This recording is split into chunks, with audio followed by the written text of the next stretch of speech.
반갑습니다. 구독, 좋아요 눌러주시고 큰 부자 되시기를 바라겠습니다. 자, 이 항서 제약이 이제 FDA 보안 서류를 제출을 할 재료가 남아있죠.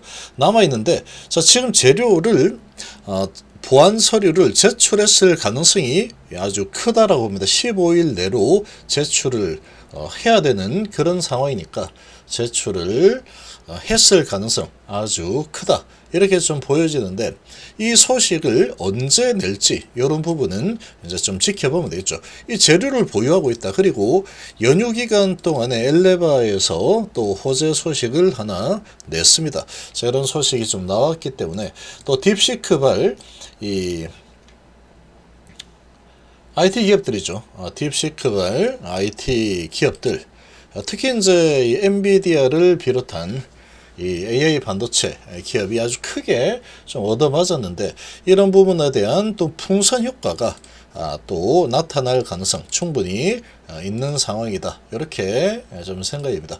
자, 일단 엘레바에서 과학 자문이 구성을 했고 구성원을 발표했다. 이게 1월 27일 날 소식이 나왔기 때문에 연휴 기간 중에 나왔죠. 연휴 기간 중에 이런 이 호재 조제, 간암하고 담간암에 대한 과학 자문이 구성을 했다. 자, 이렇게 발표를 했으니까 이런 호재가 하나 또 나왔다.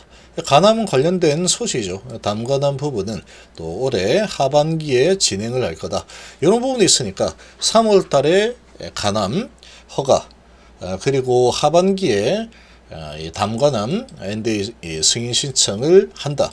자, 이런 기대감이 있는 상황이니까 이런 부분이 또 호재로 작용할 가능성이 크다, 이렇게 볼 수 있습니다.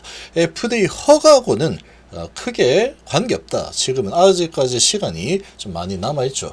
그래서 이런 호재가 나왔다, 이런 부분이 있고, 그리고 딥시크가, 얘가 딥시크죠. 뭐 물어보면은 뭐 다 나옵니다. 이것도.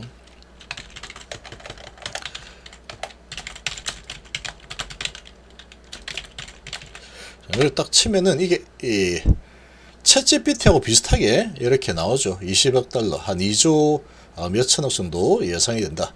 자, 이런 지금 이 소식이 이렇게 나오듯이 이게 뭐 아주 좋습니다. 이 효과가, 효율이 적은 돈을 들여서도 이렇게 챗GPT 수준으로 나오는데, 이렇게 돼 있는데, 지금 이 앞으로 어떻게 전개될지는 지금 상당히 좀 아직까지는 오리무중이다. 이게 좋은 쪽으로 갈지 안 좋은 쪽으로 갈지는 아직은 오리무중인 상황이다. 그렇지만 미 증시가 그러다 보니까 하루는 오르고 하루는 내리고 왔다 갔다 하죠. 특히 엔비디아가 크게 올랐다 내렸다 계속 반복을 좀 하고 있는 상황이다. 가장 크게 영향을 받고 있습니다. 또 미국이 이런 상황 때문에 중국으로 좀 저가형 AI 반도체 수출도 규제하겠다, 이런 소식이, 움직임이 좀 나오고 있죠. 그러다 보니까 엔비디아의 매출이 많이 좀 떨어질 수 있다. 엔비디아의 칩 수요가 또 많이 줄어들 가능성이 좀 높겠죠. 자, 이런 부분 때문에 크게 좀 흔들렸다. 이게 크게 흔들린 상황이지만, 이게 이제 바이오 쪽하고는 사실 관계가 없죠. 크게 관계가 없습니다. 바이오하고는 크게 관계가 없는 상황이다. 자, 이런 상황이다 보니까 지금 우리나라에서 가장 크게 혜택을 받을 만한 쪽은 하이닉스가 될 겁니다. 하이닉스와 지금 하이닉스는 또 주가도 많이 올랐죠. 실적이 잘 나와서 많이 올랐는데, HBM이 앞으로 또 엔비디아가 계속 독점을 계속할 거고 성장이 계속 크게 일어날 거다, 이런 기대감과 실제로 돈을 많이 벌고 있으니 삼성전자고 주가의 흐름이 완전 정반대죠. 아주 지금 정구점 돌파할 기세로 올라서고 있는 이런 분위기에 찬물이 끼얹어져 버린 상황이다 보니까, 자, 미국이 기침 한번 했죠. 우리나라는 또 기침 한번 하면은 독감 걸리는 수준인데, 아마 또 그래서 시가에 아주 좀 낮게 시작이 될 겁니다. 그리고 한미 반도체도 마찬가지입니다. 최근에 쭉쭉 많이 올라섰는데, 이 한미 반도체도 한번 크게 얻어맞을 가능성이 큰 그런 상황이 지금 되어 있는 상태라고 좀 볼 수 있겠죠. 자, 그러면 이 하이닉스 AI 반도체 관련된 HBM 반도체 수혜주들 쪽에서 약세를 보일 가능성이 좀 크겠죠. 약세를 보인다 그러면 풍선효과죠. 여기서 이제 약세를 보이면 다른 곳에서 사가지고 좀 수익을 내겠다.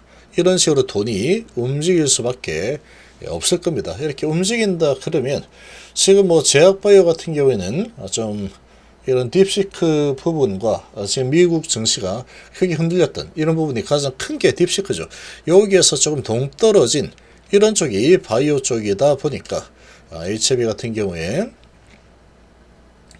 자 지금 이 설 연휴를 지나면서 세 가지 지역상 이런 부분에 대해서도 조금 무뎌졌을 가능성이 좀 있는 상황이다.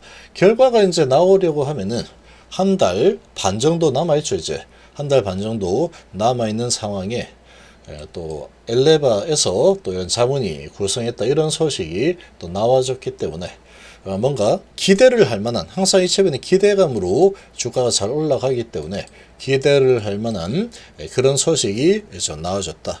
이렇게도 좀 해석이 좀 가능합니다. 자, 그러면 이 HB뿐만 아니고 바이오 쪽이 전반적으로 영향을 덜 받는 이런 상황이다 보니까 좀 강한 모습을 보일 가능성이 좀 크지 않을까. 풍선 효과를 좀 받을 가능성이 있다. 저쪽에서 돈이 빠지니까 여기를 꽉 눌러버리면 여기를 풍선을 여기를 꽉 눌러버리면 돈은 한정되어 있다 그러면 여기를 누르니까 한쪽은 또 다른 쪽은 튀어나오겠죠. 그런 쪽이 또 아마도 테마주들이 아마 득세를 할 것 같습니다. 테마주들이 좀 여러 테마가 또 아주 강하게 오전에 막 올랐다가 쭉 빠지고 이런 흐름들이 좀 많이 나올 것 같고, 자 그리고 또 이 반도체를 대체하는 이 부분에서 또 낙폭이 과대한 우리나라 2차 전지는 지금 뭐 너무나도 낙폭이 좀 과대하죠. 그리고 모든 악재가 반영이 되어 있는 이런 상황이다 보니까 자 그쪽으로도 좀 돈이 몰릴 가능성이 좀 있지 않을까 이렇게 예상이 좀 되고, 그리고 전혀 관계없는 제약바이오 쪽이 강세를 보일 가능성이 있다. 자 이런 관점에 또 HB는 또 이 세력주다 보니까 이런 부분에 크게 또 영향을 받지 않죠. 세력마음이죠. 자 이런 상황이기 때문에 또 여기에 또 항서작이 제출을 15일 내에 진행을 해야 되니까 1월 6일까지 진행했죠. 그러면 하나, 둘, 셋, 넷, 다섯, 여섯, 일곱, 여덟, 아홉, 열, 열하나, 열둘, 열세, 열네, 열다섯. 자, 그러니까 지금 휴일을 빼고 본다고 하더라도 27일이면 이미 제출이 되었을 겁니다. 제출이 되었겠죠. 15일 내 무조건 제출해야 되니까. 그러면 주말을 빼고 15일 내에 한다고 해도 27일에는 제출이 되었을 거다. 이렇게 볼 수 있는 상황이니까 이미 되었을 가능성이 높다. 그러면 이 제출했다라는 소식이 아직은 나오지 않고 있죠. 아직은 나오지 않고 있는 이런 상황인데 이제 이 소식을 언제 터뜨리느냐 이런 부분은 아마 이 세력들이 좀 정할 가능성이 크다라고 봅니다. 좀 크다라고 생각해요. 적절한 타이밍에 이 소식을 낼 거다. 이 소식이 나오게 되면은 이제 마지막 가남 재료라고 볼 수 있습니다. 마지막 가남 재료. 자, 이 소식 이외의 소식들은 나오는 소식들은 전부 다 이제 액션이라고도 볼 수 있는 상황이죠. 이제 그거를 제출을 했다라고 하면은 이제 한 달 반 딱 남는 상황이 되는데 남아있는 이 한 달 반 동안에는 모든 공은 이제 FDA로 다 넘어가 있는 겁니다. 그래서 FDA가 어떤 결정을 하느냐, 그게 이제 그냥 관건인 상황. 이렇게 좀 보시면 되겠죠. 그래서 지금 이 재료가 지금 남아있다. 이 재료가 지금 남아있는 상태이기 때문에 이런 호재가 남아있는 상황이다 보니까 이제 이런 부분이 또 주가에 좀 긍정적으로 작용을 좀 할 가능성이 있지 않을까 이렇게 좀 유추를 해 보일 수가 있겠습니다.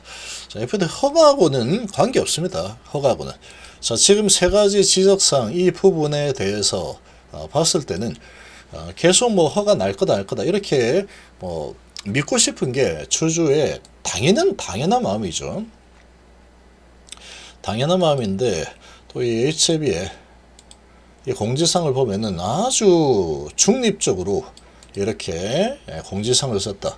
상당히 이례적으로 썼죠. 항상 뭐 자신 있다, 될 거다, 진비 없다, 뭐 이런 식으로 보통 쓰는데 이렇게까지 지금 중립을 딱 지키면서 될 수도 있고 안 될 수도 있어. 우리가 보기엔 될 것 같아. 그런데 FDA가 안 된다 그러면 안 되는 거야. 그건 어쩔 수 없어. 이건 항서 탓이고 FDA 탓이야. 자, 이렇게 완전히 그냥 한 발 빠져서 제3자의 그런 시각으로 이 공지사항이 나왔다. 이런 부분으로 봤을 때 이 세 가지 지적사항이 결코 그렇게 가벼운 지적사항이라고 정말로 말할 수 있을까?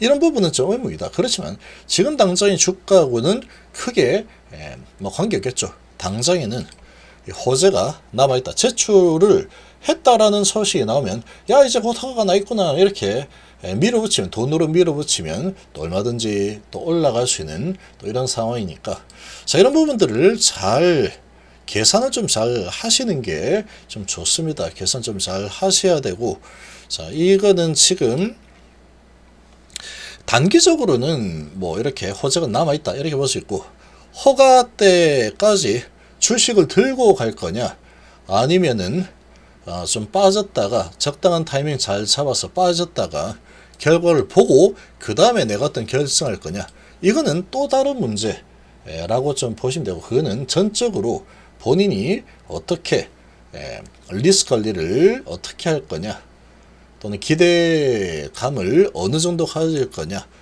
여기에 맞춰서 본인이 결정을 하면 되는 상황이다 이렇게 보시면 되겠죠.